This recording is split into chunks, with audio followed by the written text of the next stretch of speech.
So guys, अगर आपको मेरे वीडियो पसंद आते हैं तो नीचे जो सब्सक्राइब बटन दिया हुआ है उस पर क्लिक करिएगा। उसके साइड में जो बेल बटन है उसे क्लिक करिएगा। जो जो मैं नए वीडियोस यहाँ पे अपलोड कर रहा हूँ उसका नोटिफिकेशन आपको मिलता रहेगा। So guys, welcome to my YouTube channel. Here is the third video of chapter 2, search engine optimization, and here we are going to study what are the different techniques of search engine optimization. So see here, search engine optimization techniques are categorized in two types. The first is a white hat search engine optimization and second is a black hat search engine optimization.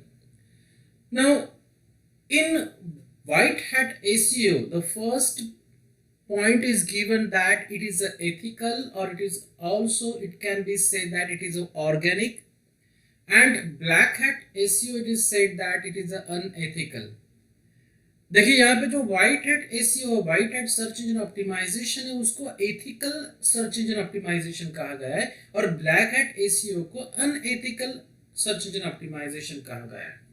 तो इन दोनों में difference क्या है? Why it is called ethical and this is unethical. देखिए, ethical यानी जो legal way से हम लोग सर्च इंजन ऑप्टिमाइजेशन करते हैं उसे कहा जाता है एथिकल, जिसका रिजल्ट ऑर्गेनिक रिजल्ट रहता है। और जो अनएथिकल रहता है जिसमें इलीगल वे से हम लोग सर्च इंजन ऑप्टिमाइजेशन करते हैं, अपने वेबसाइट को टॉप रैंक में लाने की कोशिश करते हैं। तो व्हाइट हैट एसईओ ये लीगल है, ब्लैक हैट एसईओ इलीगल वे है। Now we'll come on the second point. The second point says that in white hat SEO, it always follow the guidelines of search engine. And what black hat SEO says, it break the rules and guidelines of search engine.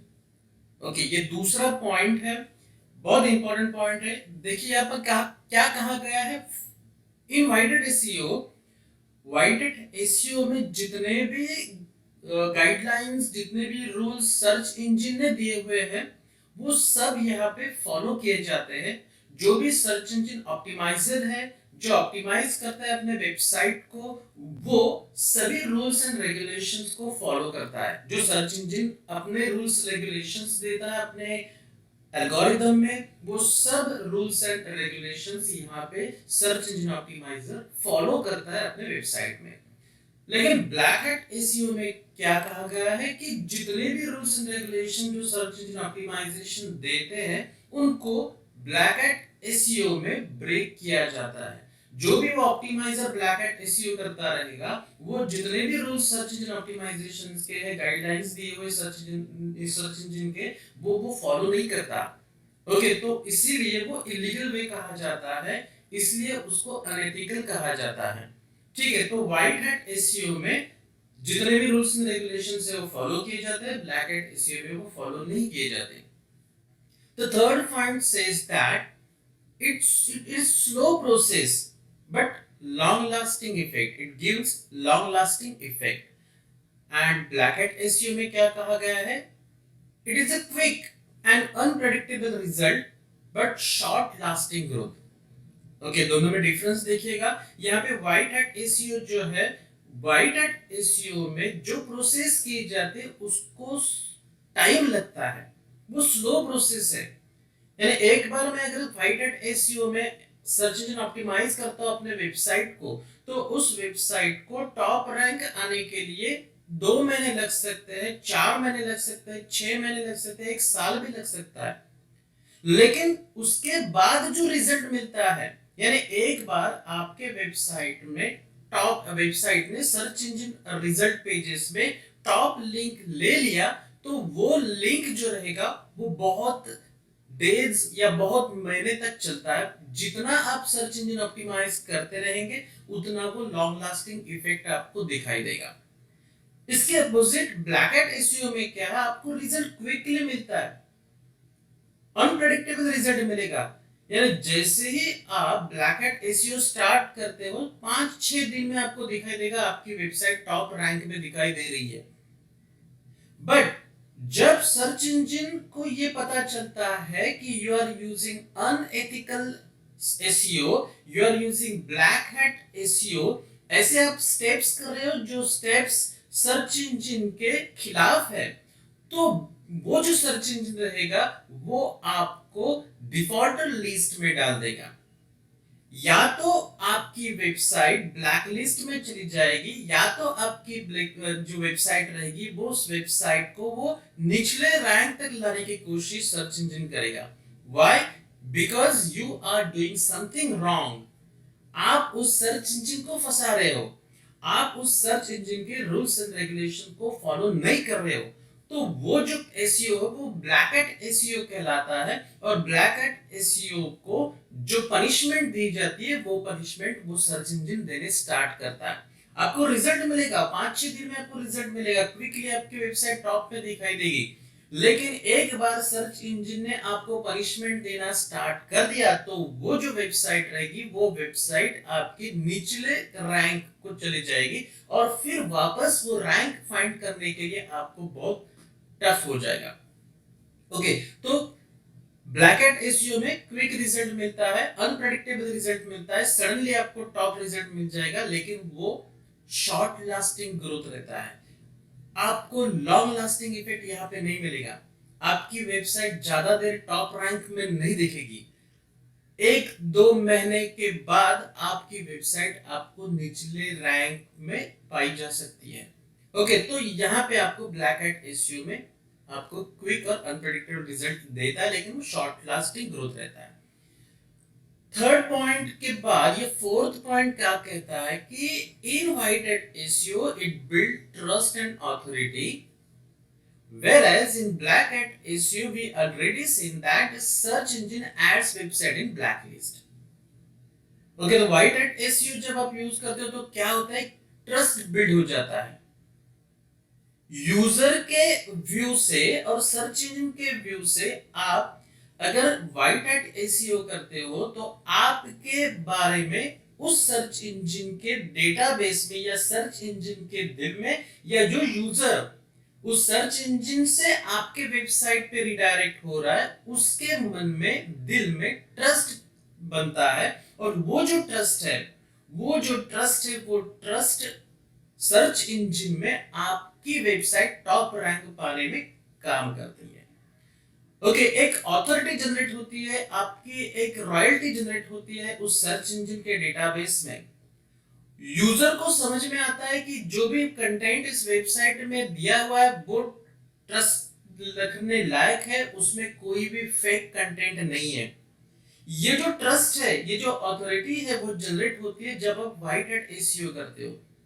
पर जब आप black hat SEO करते हो तो search engine को भी पता चलता है कि आप सब जो कर रहे हैं वो इलीगल है, ट्रस्ट रिलेटेड ऐसा कंटेंट उसमें नहीं रहेगा, तो यूजर भी उस वेबसाइट पे जाता है और झट से दूसरे वेबसाइट पे चले आता है, क्योंकि उसको वहां पे जो भी कंटेंट है वो कंटेंट रिलेटिव कंटेंट नहीं मिलता। वो समझ जाता है कि ये लोग फंसा रहे हैं।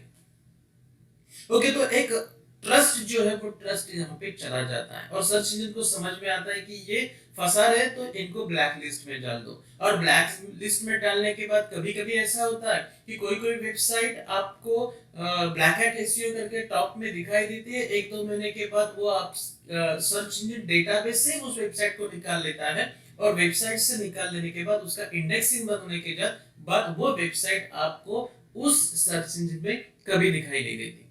ओके, तो इसके लिए ये जो ब्लैक हैट एसईओ है वो ब्लैक हैट एसईओ हमें टालना होता है, कम करना होता है। लेकिन जैसे ही आप इस सर्च इंजन ऑप्टिमाइजेशन में काम करते हो तो ब्लैक हैट एसईओ आपको नहीं करना है, आपको व्हाइट हैट एसईओ करना है। अगर आप स्टार्ट करते हो सर्च इंजन ऑप्टिमाइजेशन करने के लिए तो सबसे पहले आप ब्लैक हैट एसईओ मत पढ़िएगा, आप व्हाइट हैट एसईओ पढ़िएगा। व्हाइट हैट एसईओ में क्या कैसे करते हैं ये पढ़िएगा। उसके बाद आपको अगर चाहिए तो ब्लैक हैट एसईओ का नॉलेज आप ले सकते हो, और उसके बाद क्या करना है मैं आपको एंड में बता दूंगा। ठीक है, तो यहाँ पे देखिए ये जो बिल्ड ट्रस्ट और ऑथोरिटी यहाँ पे जनरेट होती है व्हाइट हैट एसईओ में, लेकिन ब्लैक हैट एसईओ में वो नहीं होता। अब ये लास्ट का जो पॉइंट है बहुत ही इंपॉर्टेंट पॉइंट है, इसमें दिए हुए टेक्निक व्हाइट हैट एसईओ में हमें क्या करना है, ब्लैक हैट एसईओ में हमें क्या करना है, क्या करते हैं लोग, ये हम यहाँ पे स्टडी करेंगे। तो सबसे पहले व्हाइट हैट एसईओ में देखिए, ये पहला कंटेंट जो है रिलेवेंट कंटेंट, पहला जो पॉइंट है वो रिलेवेंट कंटेंट। ओके, इसका मतलब क्या होता है कि आप जो वेबसाइट बना रहे हो उस वेबसाइट में रिलेटिव कंटेंट होना चाहिए, रिलेवेंट कंटेंट होना चाहिए। ये रिलेटिव और रिलेवेंट कंटेंट, इसका मतलब क्या होता है? देखिए, आप अगर वेबसाइट बना रहे हो, समझो आप अपने कॉलेज की वेबसाइट बना रहे हो, और कॉलेज की वेबसाइट बनाते वक्त आपने बीच में डाल दिया कि हमारे कॉलेज के सामने एक होटल है, उस होटल में आपके लिए स्टे अरेंजमेंट है, बहुत अच्छी तरह से स्टे कर सकते हो, यहाँ आप घूमने जा सकते हो, वहां आप घूमने जा सकते हो। It is completely different. आप अगर कॉलेज की वेबसाइट बना रहे हो तो होटल की डिटेल्स आप क्यों दे रहे हो? आप उसमें होटल के एकोमोडेशन के बारे में, होटल के आजू बाजू जितने डेस्टिनेशन है उसके बारे में आप वहां पे क्यों बता रहे हो? तो जो कोई सर्च करेगा कॉलेज के बारे में वो कॉलेज की वेबसाइट पे आएगा, लेकिन उस वेबसाइट पे अगर होटल्स की डिटेल्स उसको मिलने लगी तो वो कंफ्यूज हो जाएगा, वो दूसरे वेबसाइट पे चला जाएगा, क्योंकि एजुकेशन रिलेटेड इंफॉर्मेशन उसको कॉलेज की वेबसाइट में चाहिए, वहां पे उसको नहीं मिल रही है, वहां पे उसको होटल रिलेटेड इंफॉर्मेशन मिल रही है, तो वो झट से दूसरे वेबसाइट पे चला जाएगा, आपके वेबसाइट पे नहीं रुकेगा। ओके, तो इसके वजह से क्या बोल रहे हैं कि जो कैटेगरी की वेबसाइट है उस कैटेगरी की इंफॉर्मेशन, उस कैटेगरी का कंटेंट उस वेबसाइट में होना चाहिए। तो रिलेवेंट कंटेंट हो तो व्हाइट हैट एसईओ का ये एक पार्ट होता है। अपनी वेबसाइट में अपने कैटेगरी का, यानी जिसके लिए आप वेबसाइट बना रहे हो उसी रिलेटेड कंटेंट को यूज करो। सेकेंड पॉइंट जो व्हाइट हैट एसईओ में कहलाता है well label and optimised images. जब आप वेबसाइट डिजाइन करते हो तो जो भी इमेजेस आप अपने वेबसाइट में डाल रहे हो उसको ऑप्टिमाइज कर लो, उसको वेल लेबल कर दो। वेल लेबल यानी क्या? इसका मतलब क्या होता है? देखिए, आप अगर इमेज इंसर्ट करते हो अपने वेबसाइट पे, अपने वेब पेज पे, तो उस इमेज का एक नाम रहता है, जैसे abc.jpg, एक नाम हुआ इस इमेज का। तो जब आप इमेज का नाम देते हो तो it must be related with the keyword, जो कीवर्ड आप यूज करना चाहते हो उस कीवर्ड से रिलेटेड नाम आप उस इमेज का दे दो। वो जो इमेज रहेगी उस इमेज को इंसर्ट करने के time we are using img tag. When you are using img tag you are using alt attribute which is a very important for search engine optimization. सो जब आप डिस्क्रिप्शन लिखते हो alt attribute में तो वो भी उस कीवर्ड से रिलेटेड होना चाहिए। अल्टरनेट डिस्क्रिप्शन आपका कीवर्ड से रिलेटेड होना चाहिए। ये सेकंड पॉइंट हुआ। थर्ड पॉइंट, जब आप वो इमेज यूज कर रहे हो तो उस इमेज को ऑप्टिमाइज कर लो। कई कई हेवी इमेजेस अगर आप अपने वेबसाइट पे डाल लेते हो तो वेबसाइट ओपन होने में टाइम ले लेता है। अगर वेबसाइट ओपन होने में टाइम लगता है तो आपके वेबसाइट पे आया हुआ यूजर या रिडायरेक्ट किया हुआ यूजर आपके वेबसाइट पे नहीं रुकेगा, क्योंकि वेबसाइट लोड होने में अगर टाइम ले रहा है तो उसके पास टाइम नहीं है आपकी वेबसाइट को देने के लिए। उसको मालूम है बहुत सारे website search engine result pages में देखेंगे, तो वो क्या करता है आपके वेबसाइट्स पे चला जाता है या आपसे आपकी वेबसाइट को क्लोज कर लेता है, दूसरे वेबसाइट की लिस्ट पे आ जाता है। तो इसके लिए अपना वेबसाइट जो बनाते हो तब उस वेबसाइट में वेल लेबल और ऑप्टिमाइज्ड इमेज यानी कॉम्प्रेस्ड इमेजेस आपको यूज करने होते हैं। ओके, तो ये दूसरा पॉइंट हम लोग ने स्टडी किया है कि व्हाइट हैट एसईओ में दूसरा टेक्निक क्या होता है। पहला टेक्निक हम लोग ने स्टडी किया, जो website must contain relevant content. Second point हम लोग ने यहाँ पे स्टडी किया कि your images must be optimised and well label. Okay, अभी तीसरे पॉइंट पे आ जाता है relevant links and references. Okay, हमें क्या करना है, हम जब इंटरनल लिंक्स क्रिएट करते हैं, यानी एक पेज दूसरे वेब पेज को रिडायरेक्ट करता है या एक वेब दूसरे वेब पेज को लिंक बनाता है, लिंक क्रिएट करता है, तो ये जो लिंक रहेंगे वो रिलेवेंट होने चाहिए। रिलेवेंट लिंक्स इंटरनल पेज पे होने चाहिए, यानी ऑन पेज पे भी होने चाहिए और ऑफ पेज पे भी होने चाहिए। तो relevant links and references create करने का एक तीसरा पॉइंट है, जिससे क्या होता है कि रिलेवेंट डेटा यूजर को मिल जाता है। समझो अब कोरा नाम की वेबसाइट है, वहां पे लिखा हुआ है which is the best hotel in India. Okay, या और क्लोज करते हैं which is the best hotel in Mumbai. Okay, ये हम लोग ने यहाँ पे कोरा में एक क्वेश्चन लिखा हुआ है और उस क्वेश्चन को हम लोग आंसर करते हैं कि this is the best college and best education providing institute इन मुंबई, और उन क्वेश्चन के आंसर को ये लिख के हम लोग अपने कॉलेज के वेबसाइट पे रिडायरेक्ट कर रहे हैं। जो यूजर रहेगा वो ढूंढ के रहा है होटल, और हम लोग उससे होटल से रिडायरेक्ट कहाँ पे कर रहे हैं, वेबसाइट, कॉलेज की वेबसाइट पे। तो वो रिलेवेंसी हुई नहीं, वो रेफरेंस जो बनाया हुआ है वो रिलेवेंट लिंक हुई नहीं, क्योंकि वो रिलेवेंट डेटा पे नहीं आ रही है, रिलेवेंट वेबसाइट पे नहीं आ रही है। ओके, तो उस टाइम पे क्या होता है कि रिलेवेंट लिंक्स अगर ना हो, रिलेवेंट रेफरेंस अगर ना हो, तो वो ब्लैक हैट एसईओ में चला जाएगा। ओके, तो अपनी वेबसाइट अगर रिलेवेंट लिंक से क्रिएट करनी हो, रिलेवेंट लिंक्स अपने वेबसाइट पे हो, या जो रेफरेंसेस हमें मिल रहे दूसरे वेबसाइट्स पे वो भी रिलेवेंट हो, तो ही आपका वेबसाइट का ऑप्टिमाइजेशन व्हाइट हैट एसईओ में आ जाता है। ओके, तो तीसरा पॉइंट है, जो रेफरेंसेस क्रिएट करते हैं, जो हाइपरलिंक्स हम लोग क्रिएट करते हैं, वो रिलेवेंट कंटेंट से होनी चाहिए। Fourth point, complete sentence with good spelling and grammar. तो कभी कभी क्या होता है, एक सर्च इंजन रहेगा तो सर्च इंजन आपके वेबसाइट पे क्या चेक करता है कि जो कंटेंट आपने डाला है वो रिलेवेंट है कि नहीं, और जो कंटेंट आपने डाला हुआ है वो क्वालिटी कंटेंट है या नहीं।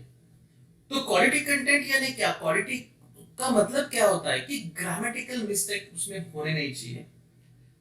जो ए यूज कर रहे हो, एन यूज कर रहे हो, दी यूज कर रहे हो, कहाँ पे कॉमा यूज करना है, कहाँ पे सेमीकोलन यूज करना है, फुल स्टॉप कहाँ पे यूज करना है, ये जो यूजेस रहते हैं, ये ग्रामेटिकल मिस्टेक जो रहते हैं वो आपको अवॉइड करने हैं अपने कंटेंट में। अगर आपके कंटेंट में ग्रामेटिकल मिस्टेक ज्यादा रहेंगे तो भी सर्च इंजन को समझ में आता है कि ये क्वालिटी कंटेंट नहीं है, हम लोग यूजर को यहाँ इस वेबसाइट पे अगर लाएंगे तो क्वालिटी कंटेंट इस वेबसाइट में नहीं है, तो यूजर भी नाराज हो जाएगा। ओके, तो वो क्या करते हैं, जिसमें जिस वेबसाइट में ग्रामेटिकल मिस्टेक है, जिस वेबसाइट्स में स्पेलिंग मिस्टेक है, उस वेबसाइट को वो पिछले और निचले रैंक पे भेज देते हैं। ओके, तो ये भी इंपॉर्टेंट थिंग है कि हम लोग जब एक वेबसाइट डिजाइन करते हैं तो उसमें जो कंटेंट डाला हुआ है उस कंटेंट में कोई भी मिस्टेक होनी नहीं चाहिए, वो अगर स्पेलिंग मिस्टेक रहेगी, ग्रामेटिकल मिस्टेक रहेगी, तो आपको वो रिमूव करनी होती है। बहुत सारे ऐसे टूल्स आज मार्केट में अवेलेबल है जो स्पेलिंग चेक करने के लिए आप यूज कर सकते हो। स्पेल चेकर है, ग्रामरली है, तो ये जो वेबसाइट है वो उस वेबसाइट का यूज करके अपने कंटेंट में जो ग्रामेटिकल मिस्टेक रहेगी, स्पेलिंग मिस्टेक रहेगी, वो आप निकाल सकते हो। ओके, तो ये कंप्लीट, ये जो फोर्थ पॉइंट है व्हाइट हैट एसईओ में, फोर टेक्निक है, वो टेक्निक क्या है, तो अपने वेबसाइट को आप ग्रामेटिकल मिस्टेक या स्पेलिंग मिस्टेक आपके कंटेंट में रहेंगे तो उसको रिमूव कर दो। नेक्स्ट है स्टैंडर्ड कंप्लायंट एचटीएमएल। ओके, इसका मतलब क्या होता है कि जो भी आप HTML यूज कर रहे हो वो कंप्लायंट HTML होना चाहिए, स्टैंडर्ड HTML होना चाहिए। ओल्ड HTML वर्जन आप अपने वेबसाइट में यूज मत करिएगा। अभी HTML5 मार्केट में है, HTML5 रिस्पॉन्सिव वेबसाइट डिजाइनिंग करने के लिए यूज होता है, तो आप उसको यूज करिएगा। तो HTML आप जो यूज कर रहे हो वो HTML, उस HTML के जो टैग्स है वो टैग्स स्टैंडर्ड टैग्स होने चाहिए और ब्राउजर्स पे उस टैग ने सपोर्ट करने चाहिए। HTML कम जो न्यूली HTML के जो फीचर्स HTML5 में आए हैं उन फीचर्स को आप यूज करिएगा।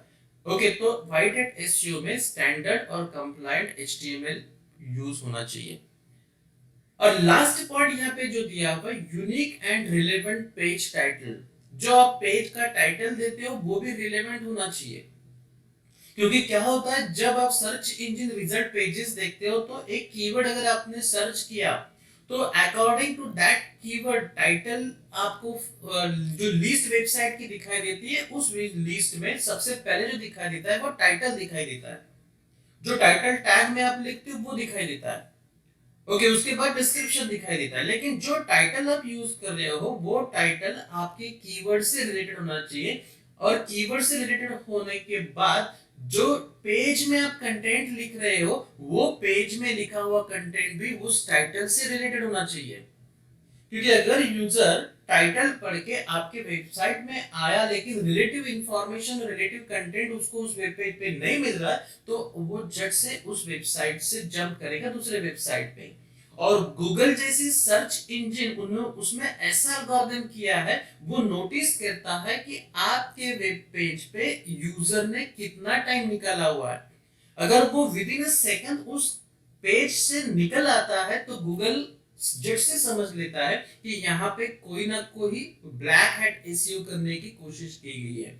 इस वेब पेज पे रिलेवेंट कंटेंट नहीं है, जो यूजर सर्च करके यहाँ पे रिडायरेक्ट हो रहा है वो झट से वहां से दूसरे वेबसाइट पे आ रहा है। इसका मतलब ये जो वेब पेज है उस वेब पेज में फंसाने का काम हो रहा है। ओके, तो ये होता है ब्लैक हैट एसईओ। इसके लिए क्या करते हैं कि व्हाइट हैट एसईओ जब करते हो तो यूनिक और रिलेवेंट पेज टाइटल उस वेब पेज पे होना चाहिए, यानी जो भी टाइटल रहेगा उस टाइटल के हिसाब से उस वेब पेज पे कंटेंट होना चाहिए। तो ये जो सब टेक्निक्स है, ये जो सब प्रोसेस है, हम व्हाइट हैट एसईओ में करते हैं।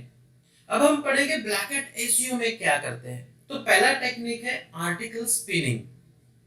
ओके, आर्टिकल स्पिनिंग ये क्या होता है? स्पिन करना आर्टिकल को, यानी क्या होता है?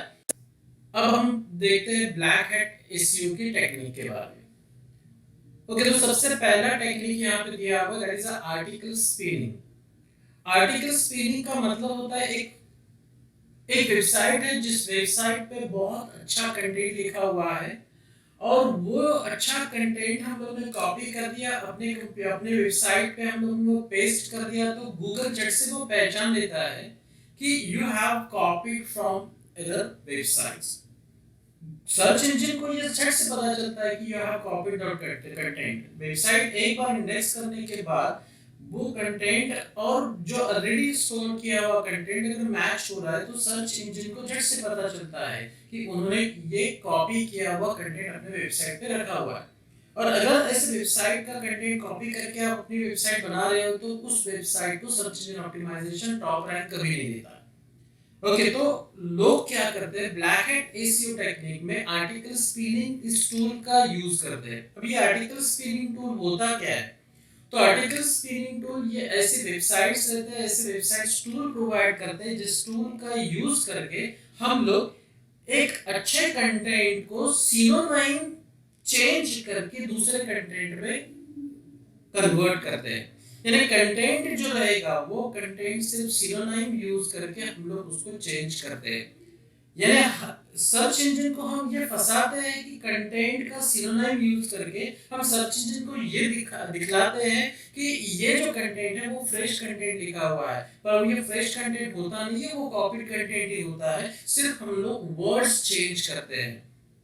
ओके, ये वर्ड्स कहाँ से चेंज किए जाते हैं? तो इस आर्टिकल स्पिनिंग नाम से टूल से वो चेंज किए जाते हैं।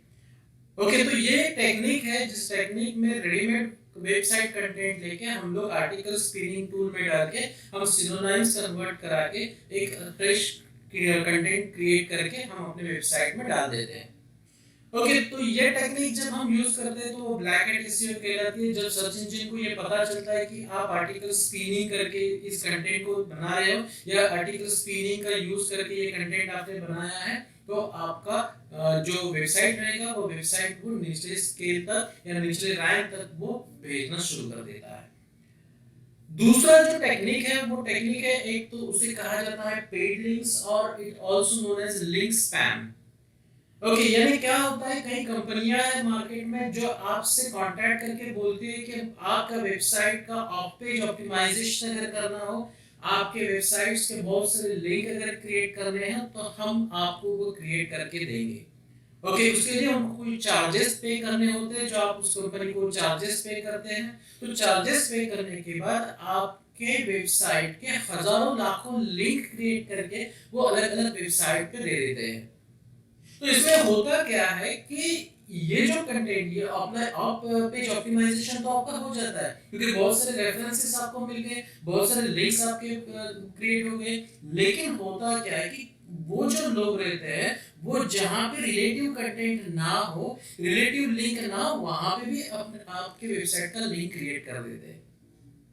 तो जो यूजर्स वहां से उस लिंक से आपके वेबसाइट पे आते हैं, वेबसाइट को देखते हैं, उनके रिक्वायरमेंट जैसा कुछ कंटेंट आपके वेबसाइट में नहीं होता तो वो जल्द से दूसरे वेबसाइट पे चले जाते हैं। तो इस वजह से आपके वेबसाइट का स्टैटिस्टिक खराब हो जाता है।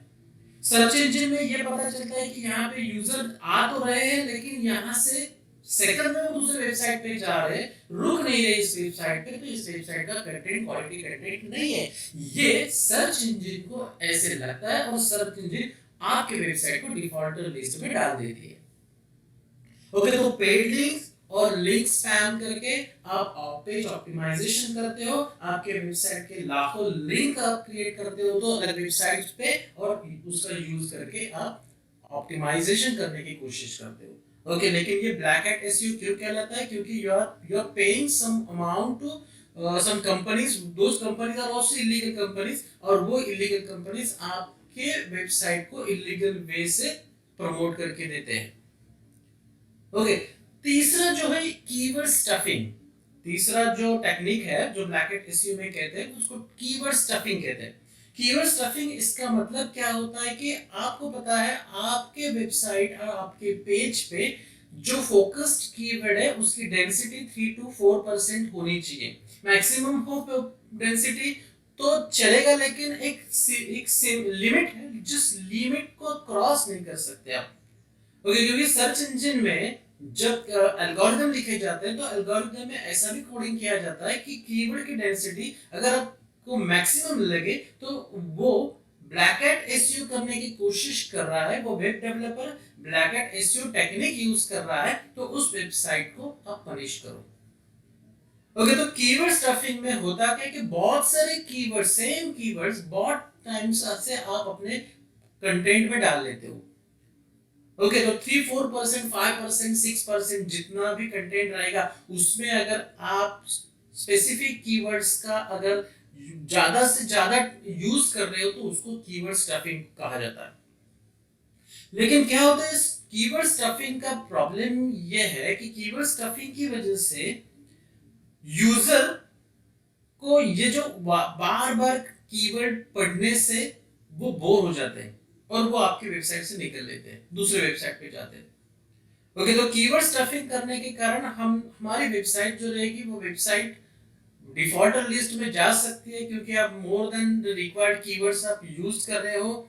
आप एक आध सर्च इंजन को आप गुमराह करने की कोशिश कर रहे हो कि यहाँ पे इस वेब पेज पे बहुत सारे कीवर्ड्स आपके कीवर्ड्स से रिलेटेड है, तो यहाँ पे आप अपना हमारा जो वेब पेज है वो आप टॉप रेंज लिंक पे दिखा दो या टॉप रैंक पे दिखा दो। इसके लिए हम लोग कीवर्ड स्टफिंग करने की कोशिश करते हैं, लेकिन जब ये समझ जाते हैं, सर्च इंजन को समझ जाते हैं कि आप कीवर्ड स्टफिंग कर रहे हो, तो ये आपको ब्लैक हैट एसईओ कंसीडर करके डिफॉल्ट लिस्ट में डाल देती है। ओके, तो नेक्स्ट टेक्निक है cloaking. It is similar to keyword stuffing, ज्यादा डिफरेंस इसमें नहीं है। कीवर्ड स्टफिंग में एक कीवर्ड ज्यादा बार यूज अगर किया जाता है तो उसको कीवर्ड स्टफिंग कहते हैं। क्लोकिंग भी सेम है, अगर एक कीवर्ड बार बार अगर आप एक पेज पे या वेब पेज पे यूज कर रहे हो तो उसको क्लॉकिंग भी कहा जाता है। ओके, उसके बाद हिडन लिंक्स और हिडन टेक्स्ट। कई कई बार ऐसा होता है कि आपके बैकग्राउंड में कीवर्ड रहता है लेकिन वो आपको दिखाई नहीं देता। इसे क्यों किया जाता है? क्योंकि यूजर जब बार बार एक ही कीवर्ड एक आपके वेब पेज में बार बार इस्तेमाल किया गया रहेगा तो यूजर भी वो बोर होता है बार बार वही कीवर्ड रीड करके। तो वो क्या करता है, वो समझ जाता है यूजर की यहाँ पे कीवर्ड पे ज्यादा बम्बार्ड हो रहा है, तो इससे अच्छा कि अच्छा जहाँ पे कंटेंट रहेगा, ये कंटेंट अच्छा नहीं है, क्वालिटी कंटेंट नहीं दिख रहा, मैं दूसरे वेबसाइट पे जाता हूँ, तो वो दूसरे वेबसाइट पे चला जाता है। तो यूजर को ऐसे न लगे कि यहाँ पे बार बार कीवर्ड यूज किया गया, तो कई प्रोग्रामर वेब डेवलपर क्या करते हैं कि कई कीवर्ड्स को वो हाइड कर देते हैं, कई लिंक्स को वो हाइड कर देते हैं जो हाइड कीवर्ड का लिंक रहता है। तो लिंक और टेक्स्ट दोनों को हाइड करके बैकग्राउंड में वैसे ही रखते हैं। ओके, कीवर्ड इंडेक्सिंग होता है, सर्च इंजन को पता चलता है कि यहाँ पे कीवर्ड है, लेकिन यूजर को दिखाई देता है कि यहाँ पे कीवर्ड है। ओके, तो इस वजह से कीवर्ड अगर बार बार यूज नहीं दिख रहा है और यूजर एक सीक्वेंस में फ्लो में पढ़ता जाए तो उसको वो क्वालिटी कंटेंट लगता है और वो दूसरे वेबसाइट पे नहीं जाता। ओके, तो हिडन लिंक्स और हिडन टेक्स्ट रख के भी आप ब्लैक हैट एसईओ कर सकते हैं। तो ये दो कैटेगरी रहते हैं, ब्लैक हैट एसईओ और व्हाइट हैट एसईओ। मैंने बीच में आपको कहा था कि ब्लैक हैट एसईओ ना करो, ऐसा भी नहीं है, क्योंकि कभी कभी क्या होता है, ग्रे हैट एसईओ नाम से एक कंसेप्ट मार्केट में है। व्हाइट हैट एसईओ और ब्लैक हैट एसईओ, जैसे व्हाइट कलर और ब्लैक कलर को मिक्स किया जाए तो ग्रे कलर बन जाता है। तो 20 to 30% of black hat SEO करके 70 to 80% of white hat SEO अगर करते हो तो वो ग्रे टाइप एसईओ हो जाता है, वो एथिकली राइट हो जाता है। लेकिन आप 70% अगर ब्लैक हैट एसईओ करने जाए और व्हाइट हैट एसईओ 30% करने जाए तो वो ब्लैक हैट एसईओ ही होता है। तो मैं क्या कहना चाहता हूं कि अगर आप शुरुआती कर रहे हो वेबसाइट डिजाइनिंग के लिए, आप अभी स्टार्ट कर रहे हो वेबसाइट डिजाइनिंग के लिए, तो बेटर वे आप ब्लैक हैट एसईओ ना करें, व्हाइट हैट एसईओ करें। अगर आप एक्सपर्ट हैं, आपको पता होता है और कितना करना होता है, ब्लैक हैट एसईओ क्या होता है, कितना करना होता है, इसकी समझ आपको आ जाए, उसके बाद आप ये ग्रे हैट एसईओ ट्राई कर सकते हैं। ठीक है, तो आज इतना ही, यहीं पे रुकते हैं। मेरे वीडियो अगर आपको पसंद आता है, ये वीडियो आपको खास करके पसंद आया, तो नीचे जो सब्सक्राइब बटन दिया है वो सब्सक्राइब बटन पे क्लिक करिएगा। साइड में जो बेल बटन है उस पे भी क्लिक करिएगा। जो मेरे नए नए वीडियो में अपलोड करता हूँ उसका नोटिफिकेशन आपको आता रहेगा। तो ना भूलिए सब्सक्राइब करने के लिए। अब तक सब्सक्राइब नहीं किया तो प्लीज सब्सक्राइब करिएगा।